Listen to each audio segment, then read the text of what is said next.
Hi there and welcome back. My name is Sheldon McLeod. This is Thinking Out Loud, and it's presented to you here exclusively on the Saltwire Network, where we dig into some of the issues, some of the headlines, some of the stories to talk about what's happening and perhaps which direction we would like to see, government go, society go.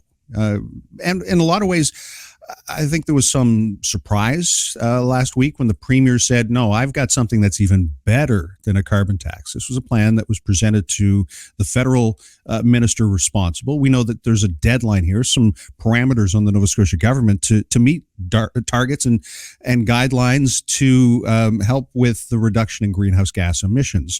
And in course, in some places, they have seen an increase in the price at the gas pump. Well, Premier Tim Houston made this public last Friday that it was, in his opinion, better than a carbon tax plan.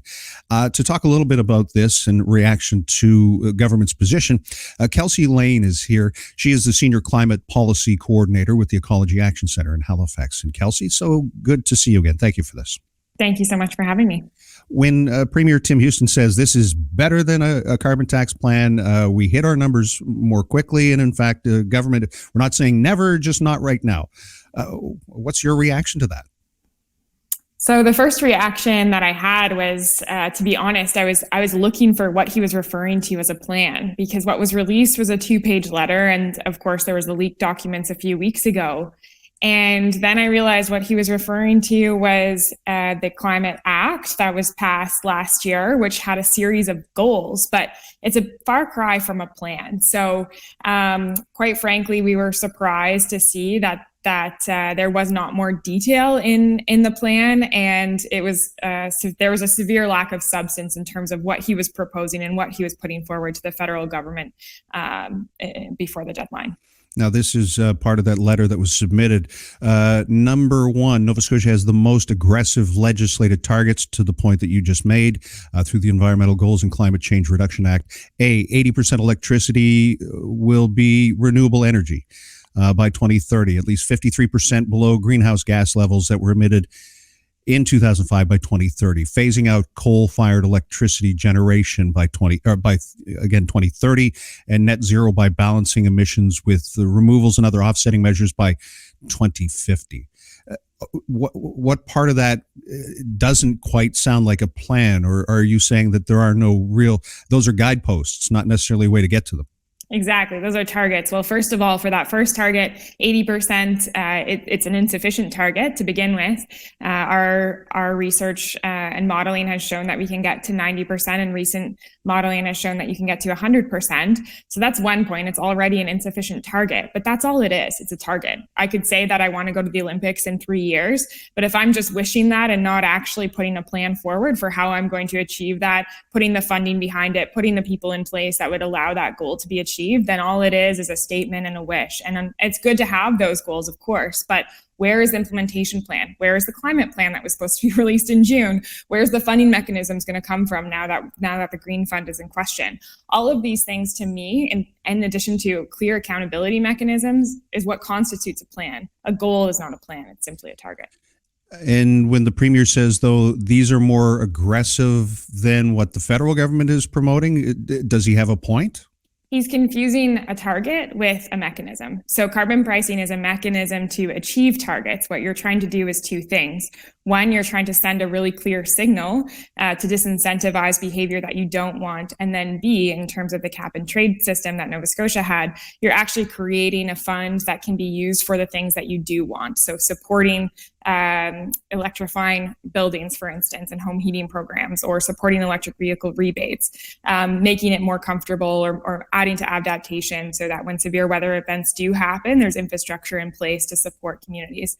I think that's a really important point that's being missed in all of this, is the opportunities that do and can come from carbon pricing, and the fact that it's a tool that should be used to help achieve the goals. And the other thing to note is that the more that we reduce emissions, the less we have to pay. So it's a good thing that we're moving forward on that. But again, the letter is probably confusing to the public, because what he's referring to is targets and not a real plan. I would say there's not confusion when this is the message. Our plan is more affordable. A Made in Nova Scotia plan will not add extra money to consumers. That seems to be what much of this focus is about. And that is a pretty powerful message given the increase in price of everything, Kelsey. It's a powerful message if it was, if there's substance behind it. And what I mean by that is it's very naive of a premier to think that he can address affordability without addressing climate change. We've seen the impacts of severe drought on livestock and how that's influencing food prices. We've seen how municipalities struggle after a severe weather event to recover and the cost that drives up and how that influences supply chains. So there's a lot of ways and energy affordability is a huge problem in this province. We are experiencing energy poverty and people are finding it more and more difficult to pay their bills. Okay, so how do we address that? It's not simply by ignoring climate change. We know that severe weather events are going to increase. What we need to do is make sure that we're supporting families and communities so that their homes are insulated, that they have a more affordable energy bill every single month through these programs. And unfortunately, we haven't really seen the premier take steps to actually address affordability and within the opportunities that are before him. So I think it's a pretty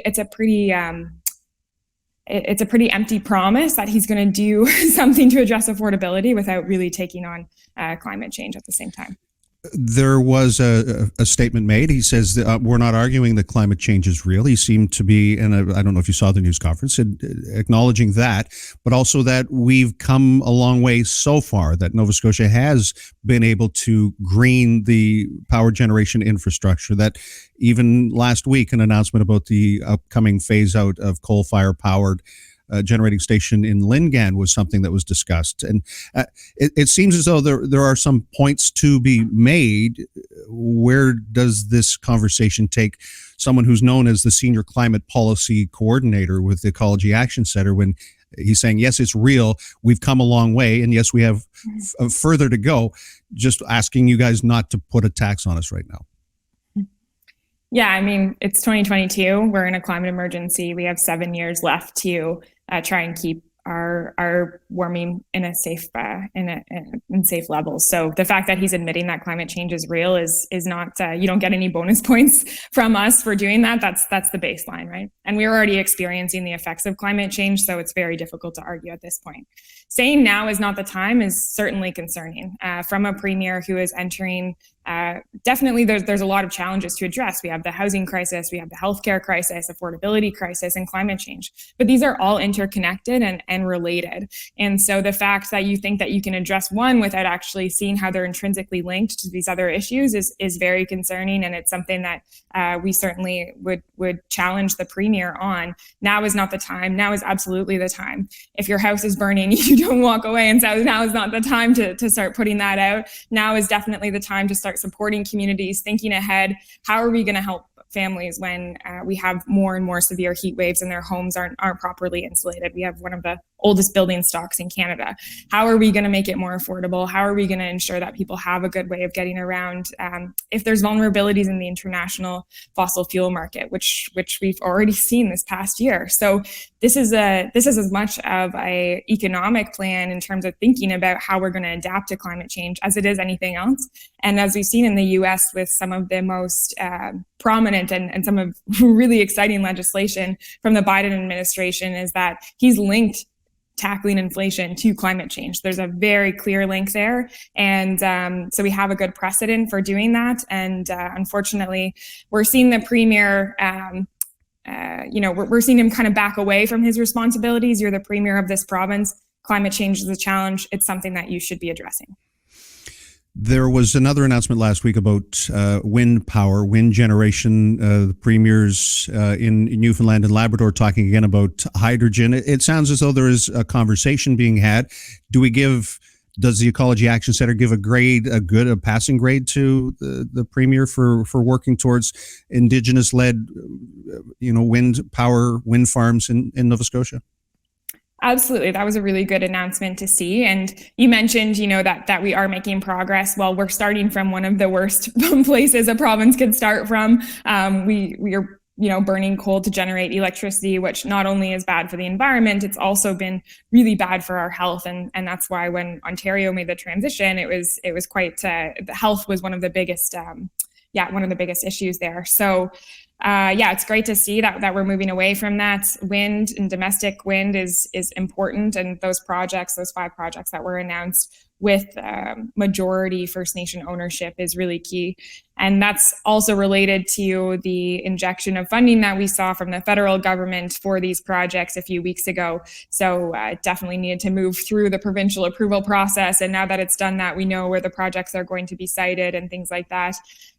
We do have a couple concerns, I would say, around just public engagement and making sure that the public has a say and there's proper community consultation on the siting of these projects. There needs to be a land use plan that articulates where the best places are for wind, not just from wind generation capacity, but also from all of the other pressures that are on that territory. So one of the places, for example, was cited in mainland moose territory, which is an endangered species in Nova Scotia. So we want to make sure that things like that don't happen, that we're citing them in proper places. Clearly, this government has passed year 1 of its mandate. It's talking about 2, 3, 4 years down the road.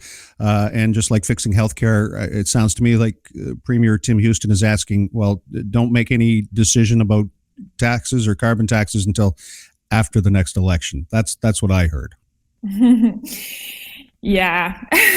I mean, it would be amazing. Like, we have a progressive conservative government. I was very excited when they passed the legislation last year and that, there were some really ambitious goals in there. And it would have been lovely to have progressive conservative government really leading on the climate change front. But it's not just about making goals. It's about putting them into action. And that's really where we've seen this government fall short, is around the accountability, the actionability of the promises that he's making to residents of Nova Scotia.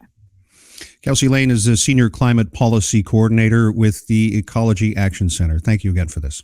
Thank you so much.